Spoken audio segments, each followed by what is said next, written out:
Hello students, आप सबों का एक नई वीडियो में फिर से स्वागत है। आज की इस वीडियो में हम क्लास 8 की सिविक्स की चैप्टर 1 जिसका नाम है संविधान। आज की इस वीडियो में हम इस संविधान चैप्टर से कुछ इम्पोर्टेंट एमसीक्यू क्वेश्चंस को लेकर आए हैं जो काफी महत्वपूर्ण है। तो आप सबों से रिक्वेस्ट है कि वीडियो को पूरा केयरफुली इन तक देखें ताकि आपको इस वीडियो में बहुत कुछ सीखने को मिले। तो ज्यादा देर न करते हुए चलते हैं आज की पहले प्रश्न की ओर। तो आप सबों का आज का जो पहला प्रश्न है वो है कि भारत में शिक्षा का अधिकार कानून कब से लागू हो गया। काफी महत्वपूर्ण प्रश्न है। भारत में शिक्षा का अधिकार कानून कब से लागू हो गया। तो आप सबों को पता होना चाहिए 1 अप्रैल 2010 भारत में शिक्षा का अधिकार कानून 1 अप्रैल 2010 ईस्वी से लागू हो गया। ठीक है। अगला प्रश्न है कि स्वतंत्र भारत का संविधान कब लागू हुआ।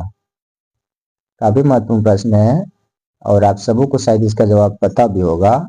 स्वतंत्र भारत का संविधान कब लागू हुआ था। तो इसका राइट आंसर जो होगा 26 जनवरी 1950 को। काफी महत्वपूर्ण प्रश्न है और लगभग सभी बच्चों को इसका जवाब पता होगा। नहीं, स्वतंत्र भारत का संविधान कब लागू हुआ तो याद रखिएगा 26 जनवरी 1950 ईस्वी को। ठीक है। अगला प्रश्न है कि संविधान के निर्माण में कितना समय लगा था। यह भी काफी महत्वपूर्ण प्रश्न है। ये जो संविधान है उसके निर्माण में कितना समय लगा था। तो इसका भी जवाब शायद आप सबों को पता होगा 2 वर्ष 11 महीना 18 दिन। आप सबों को इसका जवाब पता होना चाहिए कि संविधान के निर्माण में कितना समय लगा। तो 2 वर्ष 11 महीना 18 दिन। ठीक है। अगला प्रश्न है कि शिक्षा अधिकार अधिनियम में अनिवार्य एवं निःशुल्क शिक्षा बच्चों को दिया जाना है, इसकी अधिकतम उम्र सीमा क्या निश्चित है। तो इसका राइट आंसर जो होगा 14 वर्ष। शिक्षा अधिकार अधिनियम में अनिवार्य एवं निःशुल्क शिक्षा बच्चों को दिया जाना है, इसकी जो अधिकतम उम्र सीमा है वो 14 वर्ष निश्चित की गई है। ठीक है। आप सबों को पता होना चाहिए। अगला प्रश्न है कि हमारे संविधान की मुख्य विशेषता क्या है। ये भी महत्वपूर्ण प्रश्न है। ये जो हमारा संविधान है उसकी मुख्य विशेषता क्या है। तो हमारे संविधान की जो मुख्य विशेषता है वो है समाजवाद, पंथनिरपेक्ष, लोकतंत्रात्मक एवं गणराज्य। हमारे संविधान की मुख्य विशेषता समाजवाद, पंथनिरपेक्ष, लोकतंत्रात्मक एवं गणराज्य है। ठीक है। अगला प्रश्न है कि संपत्ति के अधिकार को मौलिक अधिकारों की श्रेणी से कब हटाया गया। काफी महत्वपूर्ण है। संपत्ति के अधिकार को मौलिक अधिकारों की श्रेणी से कब हटाया गया था। तो आप सबको पता होना चाहिए 1978 संपत्ति के अधिकार को मौलिक अधिकारों की श्रेणी से 1978 ईस्वी में हटाया गया था। ठीक है। अगला प्रश्न है संविधान द्वारा कितने मौलिक कर्तव्य प्रदत्त हैं। यह भी मोस्ट इंपोर्टेंट क्वेश्चन है। संविधान द्वारा कितने मौलिक कर्तव्य प्रदत्त हैं। तो आप सबको पता होना चाहिए 11। संविधान द्वारा 11 मौलिक कर्तव्य प्रदत्त किए गए हैं। ठीक है।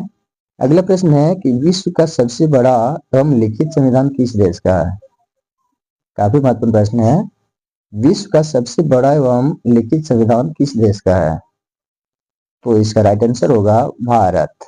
विश्व का सबसे बड़ा एवं लिखित संविधान हमारे अपने देश भारत के पास है। ठीक है।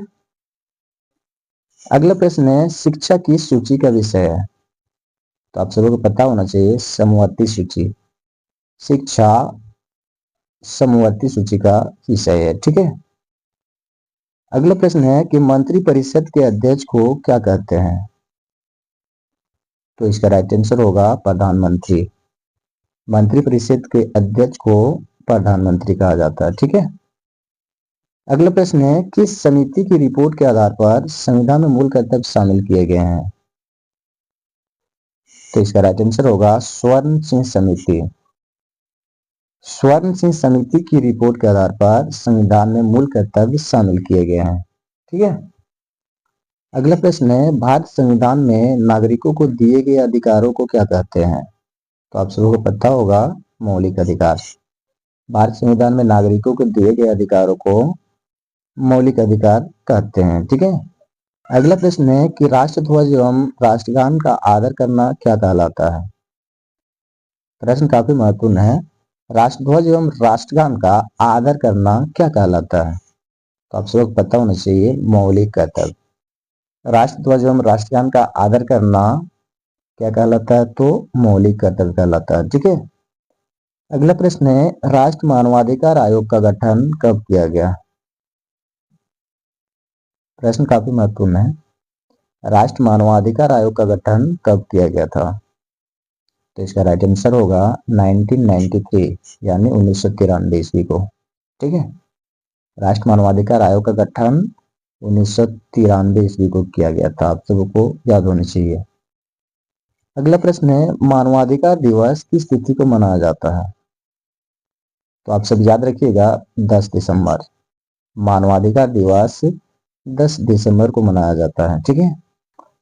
अगला प्रश्न है, भारत संविधान के प्रारूप समिति के अध्यक्ष कौन थे। प्रश्न काफी महत्वपूर्ण है और शायद आप सबको इसका जवाब भी पता होगा। भारत संविधान के प्रारूप समिति के अध्यक्ष कौन थे। तो इसका राइट आंसर होगा डॉक्टर बी.आर. अम्बेडकर। ठीक है। भारत संविधान के प्रारूप समिति के अध्यक्ष कौन थे, तो डॉक्टर बी.आर. अम्बेडकर यानी डॉक्टर भीमराव अम्बेडकर। ठीक है। अगला प्रश्न है, 26 नवंबर 1949 को संविधान पर अंतिम रूप से कितने सदस्यों ने हस्ताक्षर किए। तो इसका राइट आंसर होगा 284 यानी 284 सदस्य। ठीक है। ये जो 26 नवंबर 1949 को संविधान पर अंतिम रूप से 284 सदस्यों ने हस्ताक्षर किए। ठीक। अगला प्रश्न है, भारत राष्ट्र आंदोलन का उदय कौन सी सदी में हुआ है। तो आप सबको पता होना चाहिए 19वीं सदी में। भारत राष्ट्र आंदोलन का उदय 19वीं सदी में हुआ है। ठीक है। अगला प्रश्न है, किसी भी धर्म को राज्य के धर्म के रूप में बढ़ावा न देना क्या कहलाता है। तो आप सबको पता होना चाहिए धर्मनिरपेक्षता। किसी भी धर्म को राज्य के धर्म के रूप में बढ़ावा न देना क्या कहलाता है, तो धर्मनिरपेक्षता कहलाता है। ठीक है। अगला और अंतिम प्रश्न है कि राष्ट्र सीमाओं के आर पार अवैध रूप से गैर कानूनी खरीद बिक्री के व्यापार को क्या कहा जाता है। तो इसका राइट आंसर होगा मानव व्यापार। ये जो राष्ट्र सीमाओं के आर पार अवैध रूप से गैर कानूनी खरीद बिक्री के जो व्यापार होते हैं उसे क्या कहा जाता है, तो मानव व्यापार कहा जाता है। ठीक है। तो बस आज की इस छोटी सी वीडियो में बस इतना ही। उम्मीद करते हैं आप सबको ये छोटी सी वीडियो पसंद आई होगी। अगर आप सबको ये वीडियो पसंद आई हो तो वीडियो को लाइक, शेयर और कमेंट जरूर करें। और एक छोटी सी रिक्वेस्ट है कि अगर आप सब हमारे इस YouTube channel KS study wire में नए हों तो कृपया करके चैनल को सब्सक्राइब कर बेल आइकन को जरूर प्रेस कर लें, ताकि नेक्स्ट टाइम मैं कभी जब भी वीडियो अपलोड करूं तो उसकी नोटिफिकेशन आपको सबसे पहले मिले। Thanks for watching. Thank you. Best of luck.